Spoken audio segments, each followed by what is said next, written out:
Guys. Okay, have I got the movie for you?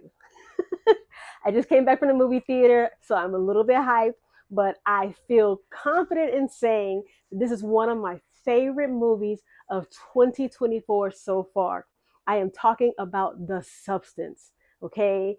I don't know how else to get you guys to go out and see it.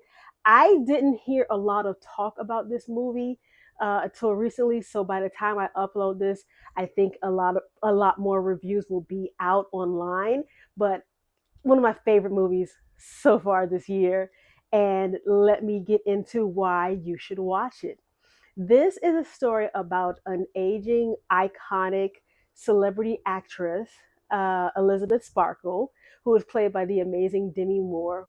On her birthday, she's just going through a lot of things. She's realizing that youth is starting to leave her. So she gets a recommendation about a trial drug.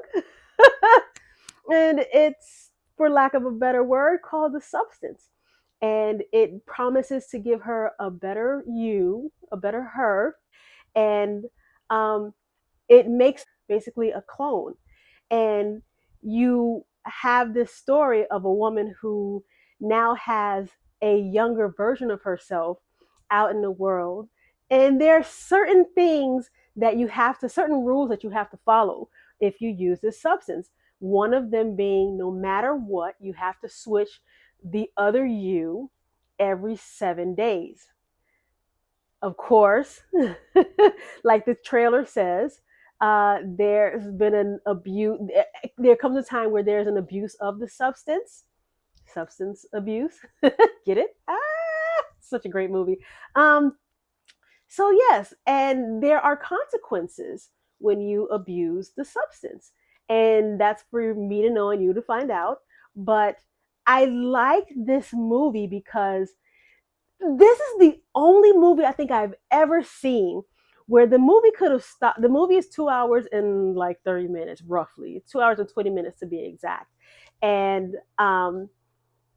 basically, I still even have on my head my shades in the house. I had to come in and record this because it was just such an awesome movie. I'm getting ahead of myself again. This is the only movie that it's 2 hours and 20 minutes. The movie could have ended 2 hours flat or somewhere around. The movie could have been the first and second act, and I would have been satisfied with it. But then you have the third act, and it somehow gets better.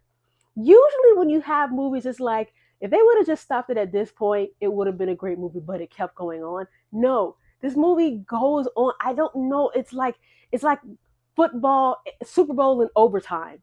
Okay, it's like a horrorgasm, a multiple horrorgasm, because it just gets awesome in the third act, and it just has like a fan service to the horror fans. It's just a love letter to the horror fans, and I feel like this is a great movie, and it wow, just wow. And I think I like this movie, like I was trying to say earlier. I feel like I resonate with her being an actress, getting older. You are constantly looking over your shoulder, knowing that you can at any moment be replaced by the next best thing, the next youngest thing, the next vibrant thing. So would I take the substance? In the first act, I would have definitely taken the substance. I'm not even going to lie to you. I feel like there was one point where I would have taken the substance without a doubt, but just,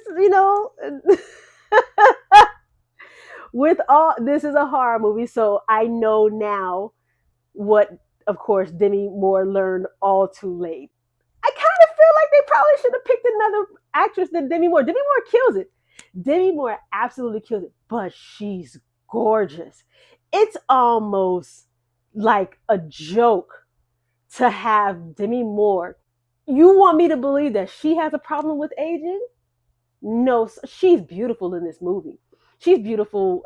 I was about to say in real life, but I've never actually met her. But she looks great.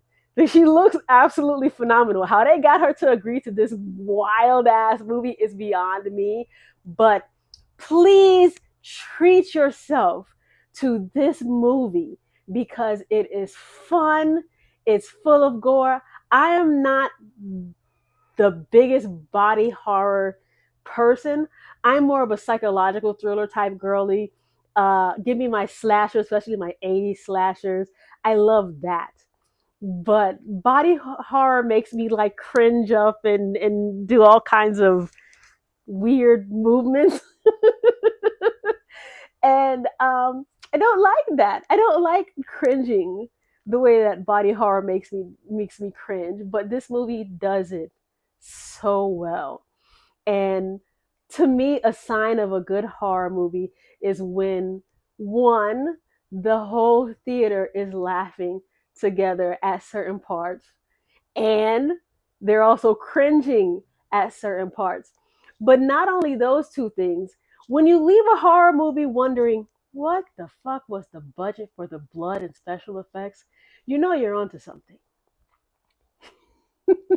So take 2 hours and 20 minutes out of your day, plus trailers, to treat yourself to one of the most creative stories I think I've seen this year, thought provoking. I feel like this movie is going to really have people talking once it gets out about how great this movie is. This movie is great. Please go out and see it. I cannot say enough good things about it. And now, if you'll excuse me, I'm going to go do some kind of face cream nighttime routine and make sure I take off my makeup so that I don't age and I don't need to use this substance. I will talk to you guys tomorrow, and I hope that you have a absolutely lovely night. Bye.